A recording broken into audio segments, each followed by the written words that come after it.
3. Hai semua, jumpa lagi dalam episode #EverHappen.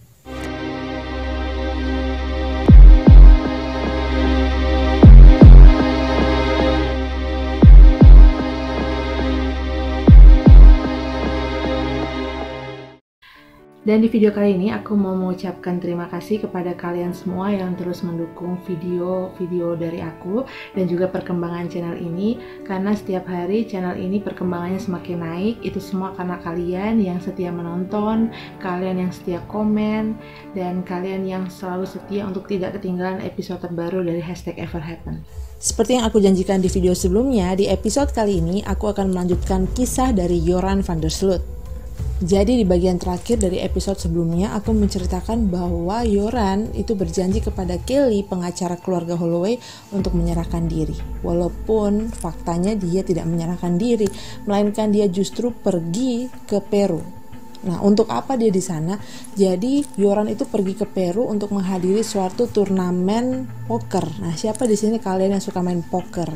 Berarti kalian punya hobi yang sama dengan Joran. Nah, di kota inilah Joran bertemu dengan seorang gadis muda yang bernama Stephanie Tatiana Flores Ramirez, yang merupakan anak dari pengusaha terkenal di kota Lima yang merupakan ibu kota dari Peru.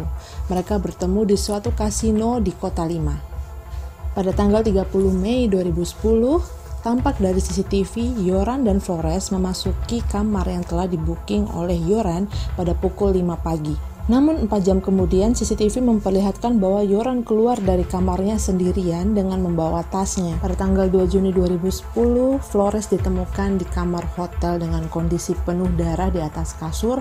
Tidak hanya itu, dia menerima banyak tonjokan di bagian tubuhnya, bahkan dia juga mengalami patah tulang. Ternyata saat itu Joran pergi melarikan diri ke perbatasan daerah Chile. Diperkirakan dia ada di kota yang bernama kota Arica di bagian Chile Utara. Saat itu ada 2 orang warga yang bersaksi bahwa mereka dibayar oleh Joran sebesar 500 euro untuk membawa dan membantu dia pergi ke perbatasan Chile. Kemudian polisi berhasil menangkap Joran ketika dia menaiki taksi dari pantai Chile menuju ke Santiago. Pada tanggal 3 Juni 2010, Joran ditahan di Santiago untuk selanjutnya menunggu surat penahanan dari pengadilan Peru. Pada tanggal 4 Juni 2010, Joran diterbangkan ke perbatasan Chile dan diserahkan kepada pengadilan Peru. Pada tanggal yang sama ketika Joran ditangkap di Chile, pengadilan Amerika Serikat juga mengeluarkan surat perintah penahanan untuk Joran atas tuduhan wire fraud yang seperti kalian sudah lihat di video sebelumnya ya. Kalian pasti tahu apa itu wire fraud dan apa yang dilakukan di situ. Jadi disitulah akhirnya Joran terjerat. Pada tanggal 5 Juni 2010, setelah melakukan perjalanan darat selama 20 jam, Joran pun akhirnya tiba di Peru dan disanalah ia secara resmi ditangkap atas tuduhan pembunuhan terhadap Stephanie Flores Martinez. Pada tanggal 6 Juni 2010, polisi memperlihatkan rekaman CCTV kepada Joran, namun Joran tetap membantah bahwa dia tidak membunuh Stephanie. Pada tanggal 7 Juni 2010, Joran pun akhirnya mengaku bahwa dialah yang membunuh Stephanie Flores. Dia menceritakan kepada polisi bahwa saat itu dia kesal sama Stephanie karena Stephanie mengecek laptopnya tanpa seizin dia. Ya, mungkin aja di situ ada bukti-bukti mengenai kasus yang kemarin, yaitu kasus Natalie Holloway. Jadi dia merasa tidak tenang waktu laptopnya itu dibuka tanpa seizin dia. Joran mengatakan saat itu dia mencekik dan memukuli Stephanie. Pada tanggal 8 Juni 2010, media pers Peru dan stasiun berita Amerika CNN mengabarkan berita ini bahwa akhirnya Joran mengakui apa yang dia lakukan. Hal ini juga dikonfirmasi oleh pengadilan Peru. Tapi kemudian Joran menarik kembali pengakuannya itu dan mengatakan bahwa ketika dia mengatakan pengakuannya itu dia sedang dalam posisi takut dan bingung. Polisi mencurigai bahwa Joran ada kaitannya dengan menghilangnya 2 orang gadis di Kolombia pada awal Mei 2010. Jadi karena Joran itu hobi jalan-jalan, dia sempat mengunjungi beberapa kasino di kota Kolombia dan dia juga berkenalan dengan beberapa gadis di sana. Pada tanggal 11 Januari 2012, setelah 2 tahun Joran berada di balik jeruji besi, Akhirnya di ruang persidangan 5, Yoran pun mengakui bahwa dia bersalah atas kematian Stephanie Flores.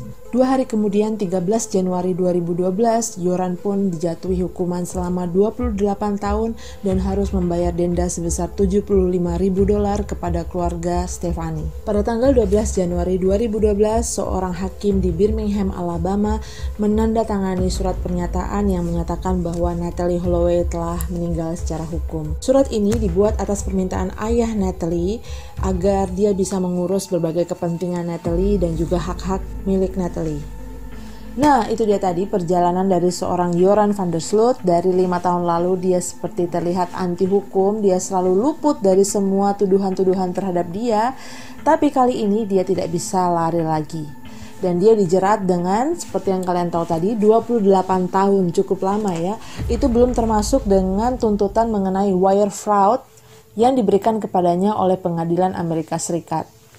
By the way, sebelum kita mengakhiri video kali ini, kalian menyadari satu hal nggak? Iya, apa kalian menyadari hal yang sama dengan aku? Jadi kalau kalian sadar, tanggal kematian dari Natalee Holloway dan Stephanie Flores Martinez itu sama-sama di tanggal 30 Mei. Ih, kalian merinding nggak sih? Kok bisa samaan kayak gitu? Ya, aku juga waktu merangkum informasi-informasi ini kaget dan merinding karena kok bisa ya di tanggal yang sama, tanggal 30 Mei. Cuma bedanya Natalee Holloway itu di tahun 2005, sementara Stephanie Flores itu di tahun 2010. Kalian berpikir ini mungkin ada kaitannya dengan satu ritual-ritual tertentu yang harus dilakukan pada setiap tanggal 30 Mei? I don't know. Tapi setelah Yoran dipenjara, Yoran tidak bisa lagi melakukan kasus di tanggal 30 Mei di tahun-tahun berikutnya. Dan di akhir video ini aku mau memberikan bonus cerita mengenai Yoran, kehidupannya setelah dia dipenjara. Nah, Yoran kan udah dijatuhi nih hukuman sejak tahun 2012, dia divonis selama 28 tahun. Tapi 2 tahun kemudian dia menikah di dalam penjara. Dia menikah dengan seorang perempuan yang bernama Lady Figueroa Ucheda. Namanya susah banget ya. Lady ini adalah seorang akuntan di Peru, dan dari pernikahan mereka mendapatkan seorang anak perempuan yang diberi nama Daisy van der Sloot. Ketika mereka menikah, pernikahan mereka dilakukan di dalam penjara. Mungkin dari kalian ada yang ngerasa aneh kan, kenapa ya ada cewek yang mau sama cowok yang udah membunuh banyak perempuan dan bahkan udah dipenjara. Jadi istilahnya kayak madesu gitu kan, masa depan suram. Tapi kok dia mau kan? Nah, aku pernah nih mendengar ada satu penyakit mental ketika seorang perempuan itu tergila-gila dan suka sama seseorang yang ada di penjara. Contohnya itu kayak kasusnya Ted Bundy. Nah, Ted Bundy itu kan juga menikah sama fansnya kan. Dia bahkan melamar fansnya itu di pengadilan ketika dia sedang diadili mengenai kasus pembunuhan dia. Tapi aku nggak tahu nama penyakit itu apa. Mungkin dari kalian ada yang tahu, kalian bisa komen di kolom komentar di bawah ya, supaya bisa jadi informasi buat kita. Dan siapa tahu nanti ke depan bisa kita bahas kasus-kasus mengenai perempuan-perempuan yang suka sama tokoh-tokoh pembunuhan kayak gitu kan. Oke, jadi ini akhir episode kita kali ini. Dan di episode berikutnya aku akan membahas mengenai cerita yang sangat menarik dari seorang tokoh yang kita bahas di video Natalee Holloway. Siapa itu? Dia adalah Tim Miller. Jadi kita akan bahas mengenai Tim Miller. Ternyata Tim Miller itu bukan cuma seorang biasa yang disewa untuk menginvestigasi kasus Natalee, tapi ada cerita di balik mengapa dia menjadi seorang yang memberikan dirinya menjadi volunteer, menjadi relawan untuk mau mencari orang-orang yang hilang. Dia bahkan membuat suatu komunitas organisasi untuk mencari orang-orang yang hilang. Nah, ternyata ada cerita di baliknya kenapa dia sampai mendirikan suatu organisasi yang bernama Echo Search. Nah, kalian penasaran dengan cerita itu? Kalau penasaran, pastikan kalian tekan tombol subscribe dan lonceng supaya kalian dapat pemberitahuan ketika aku mengupload cerita ini di weekend minggu depan. Oke dan kalau kalian suka dengan video ini, please give your like for my video. Dan sekali lagi, aku mau ucapin terima kasih buat kalian yang tetap setia mendukung perkembangan channelku dan juga mengikuti #everhappen ini. Kita ketemu di episode berikutnya di #everhappen. Bye. Hai friends, terima kasih sudah menonton episode #everhappen hari ini. Gimana, seru kan? Kalau suka, pastikan kalian tekan tombol subscribe dan lonceng karena setiap minggunya aku akan membagikan real story ke channel ini. Oke then, I'll see you friends. This is not goodbye. I know